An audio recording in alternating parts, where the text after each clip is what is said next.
Arrive home. Visit ArriveAlive.org to find out more. Arrive Alive. Drive sober. Today on the Dr. Oz Show, questions so outrageous they'll leave you saying, you asked what? I often get on my rear end. So do you have her? So embarrassing, they must remain anonymous. Can you please help? All natural remedies for your embarrassing problems. Plus, this might be my most mortifying request yet. All right, everybody, hold them up. does your underwear pass Dr. Oz's 5-step test? Next.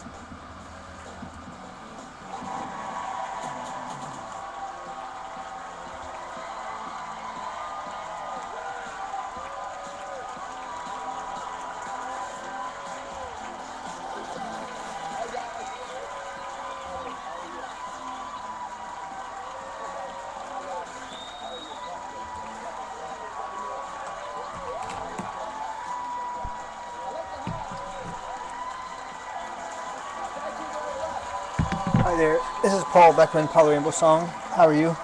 I'm going to be creating songs while watching Dr. Oz as an oral commentary about the show. Today is January 26th, 2012. Outrageous questions ever. And boy, I have a YouTube channel called now some very DoctorOzRapSongs's. I'm about to reveal the weirdest body quirks that you have ever heard. And I am serious. And then, why did I ask my entire studio audience to bring in a pair of their underwear? You did? You're gonna have to stay tuned to find out, but it's important. And today's show is so extreme, don't be surprised if you find yourself saying, they asked what? Are you bear all, America? Because we've launched an unprecedented event, enlisting millions of you across the country to reveal the secrets about your health you've been too afraid to voice. Until now, thousands of you responded, flooding our phone lines, The Dr. Oz Show? and our emails. We combed through your endless tweets, scoured your Facebook postings, and watched your videos. My question is, how in the world do you get rid of the warts on the bottom of your feet? I have really sweaty hands. I often get red sores on my rear end. Dr. Oz wants your help. You talk to our station affiliates around the country. Dr. Oz is putting out a call for your most embarrassing questions. Your question may be one that Dr. Oz will personally answer on an upcoming show. And celebrities pose their questions. Do you have any quick Dr. Oz-ish remedies to help me get rid of the jet lag? Love your show, brother. So today, it's time to come clean, America. I'm tackling the secrets you've been too afraid to reveal about your health. In order to share the first secret, Joanne requested that she be in silhouette. Thanks for joining us, Joanne. What's your secret? Dr. Oz, I have these embarrassing skin tags on my neck. My jewelry gets stuck in it. My hair I don't put up because I don't want anybody to see it. What can I do to get rid of them? John, what if I told you that the skin tags that you're so embarrassed about are present in a quarter of the audience right now? Would you consider coming out? Yes. No, it is the truth. A quarter of all Americans have skin tags. So come join me. I want to talk to you about it. A lot easier if I can see it. How are you? Nice to meet you. And thank you for coming on the show. Thank you. So can I see these tags that bother you? Put on my The folks you jewelry. get off, yeah, your jewelry catches on it? Yes. Can you all see these? I don't want anyone embarrassed about these because I'm serious that a quarter of us have it. So I want to explain why you have it, and I'll get some easy tips for how to deal with it. Okay. Fair enough? Fair enough. Now, they come on for a bunch of different reasons, but fundamentally, let me show you how skin tags form. First of all, they're non-cancerous, they're benign skin lesions, but they're associated with some problems that are not so benign, like being overweight, like being a diabetic. These are conditions that turn on hormones. They can stimulate them to grow. So they're a clue to us.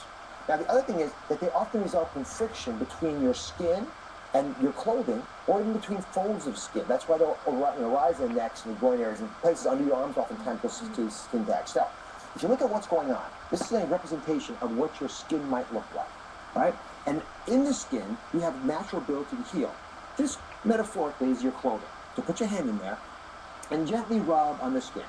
Now, initially, it's not much of a problem, but over time, sometimes you'll start to pop something up, like that. And that becomes a skin tag. And this skin tag can get pretty large. So I've got a solution for this. You can take dental floss, a piece of thread, go around the neck of this. You can put this thread around like that, and then cinch it down. If you do that, you'll watch it shrink down over about 2 days. Wow. It's a very simple idea, but it really works well. Now, again, I don't want you getting too low, because you pinch up the skin, it'll be more uncomfortable, but also you won't get the benefit, because I don't want you to have a scar from it. But I don't want you being worried about this anymore. They're too easy to treat. Okay. Is it fair enough? Yes. Thank you. Thank you for coming out. Okay, thank you. All right. Next up, a husband who's about to surprise his wife by revealing her house secret. Brian, please rise. So, Brian, what's your secret? Well, Dr. Oz, I'm really hoping you can help. Sometimes my wife's breath is so bad, the dog won't even kiss her anymore. It really is a problem. And then I know Shrek breath is on the way. Shrek breath? Yeah, needs help. Is Brian's wife here by any chance? Could you come stand up?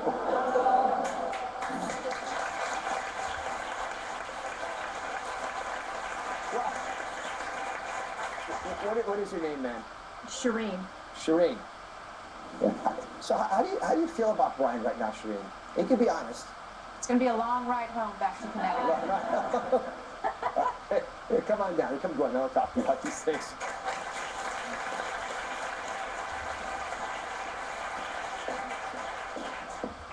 Let me ask you, have you had discussion about this in the recent past? I gather it comes up periodically. Come on over, Brian. Maybe I should get between you. Yes, please. So, yeah, any idea? Describe what happens. Is it always the same? Does your breath change? I get these white clumps in the back of my throat. And that's what's smelling?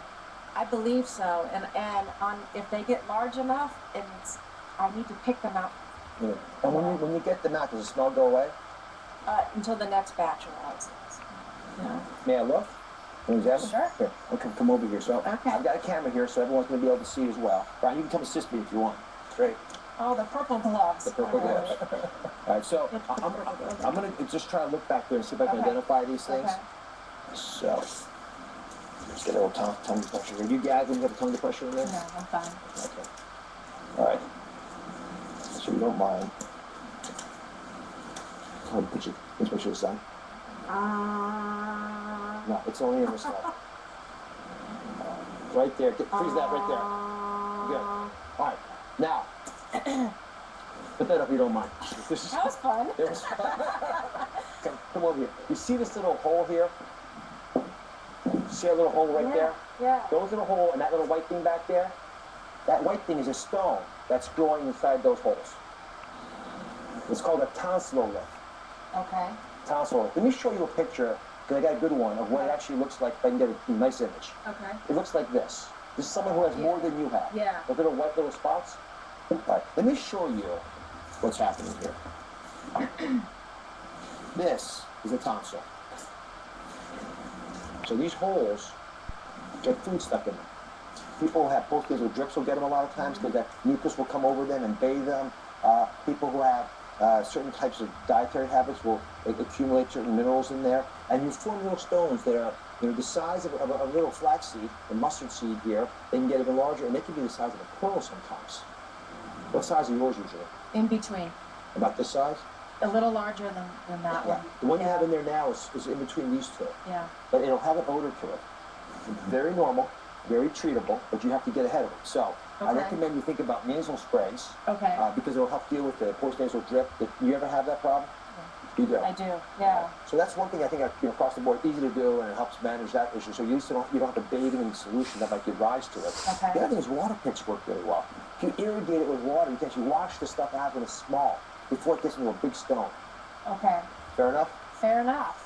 Yeah, good sport. Thank you. That was fun. Thank you very much.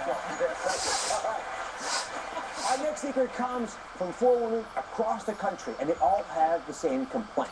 And we reached out to them, but all 4 were too embarrassed to show their faces. So what was the secret, right? They were in the East Coast, New York, Philly, Chicago, out on the West Coast in LA, and their complaint was hairy nipples. Hairy nipples. So I understand why they didn't come on, but I want to appreciate and make clear, everybody, that these things are common. We want to know what causes them, and we know how to prevent them. So I need someone to come help me do this. So because you are more likely to get hairy nipples after you go through menopause, I'm going to pick the person seated in the chair that represents the age at which you enter menopause most commonly. It's seat number 52. Who's at 52?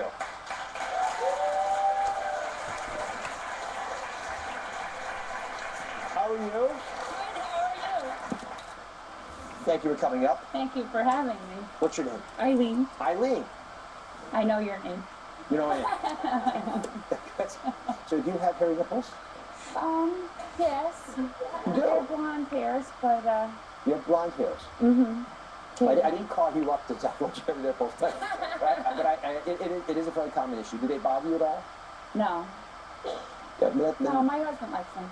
Is your husband, is that your husband? Yes. There's a good shot. Do you like the hairy nipples? All right.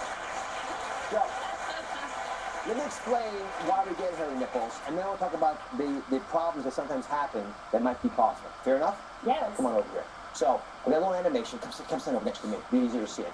So, this is what happens actually in the pelvic area, which is where this whole issue starts. So, in the pelvis, you've got the ovaries. The ovaries make estrogen, right? But as we get older, as we go through menopause, for example, we make less of those estrogen blue balls you see floating around. The balance between testosterone and estrogen shifts when we get to grow a little bit of hair. But I don't get worried till you see this. Male pattern hair growth on the chest. I have seen that. No. That's not you? No. That's not what you like, sir? No. Okay. All right. So, it's unsightly, but it's an important clue for us. Because what that's really telling me is how balanced your testosterone and estrogen levels are. So when I see a lot of hair in places where usually men get it, it means I'm seeing a lot of testosterone, most likely. And that testosterone exposure can happen for many reasons. For example, in younger women, the most common reason for this is polycystic ovarian disease. And it's caused by hormonal abnormalities. So it's an important reason to know about it because it causes infertility, that problem. It's treatable. You can treat it, you can get rid of the hair, and you can get rid of the problems with infertility all at the same time. And women don't even realize it. About that infertility. You're not worried about infertility? I'm done. How old are you, may I ask? 52. Oh, you're 52? Oh, you know you're 52, it's even better. Oh, it's even better. All right. So, let me show you some tips that might come in handy, and I think these are themes that a lot of folks, they found valuable. First is, that a lot of it, again, because you want to maintain estrogen levels as high as you can and keep testosterone levels low, you can use foods as allies. So I happen to love edamame beans, but roast soy nuts are also great. You ever indulge in these? No. Have you ever had them?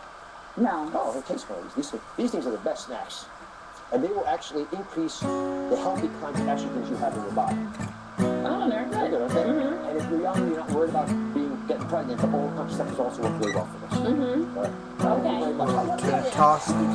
Testosterone level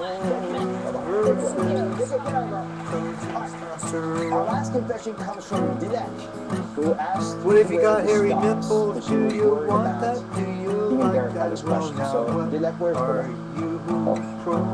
How are you, Dilek? I'm good. I saw you. I didn't realize you had a hat on. So, you can ask your secret? Well, Doctor, I have these growths under my arms that I'm getting, and they're really, really painful where I couldn't wear a bra to work, or I had to just wear really, really big clothing. I think they're boils, but they're very, very irritating. Can you please help? Can I examine you? Yeah. Come on over to that. What arm are they under? Under this. They're actually under both. One of them is top, and I still have them under here. So let me look on that side then, if you don't mind. So, you okay with this, right? Yeah. Okay. Let me just get some gloves on here. Get your hat on tightly.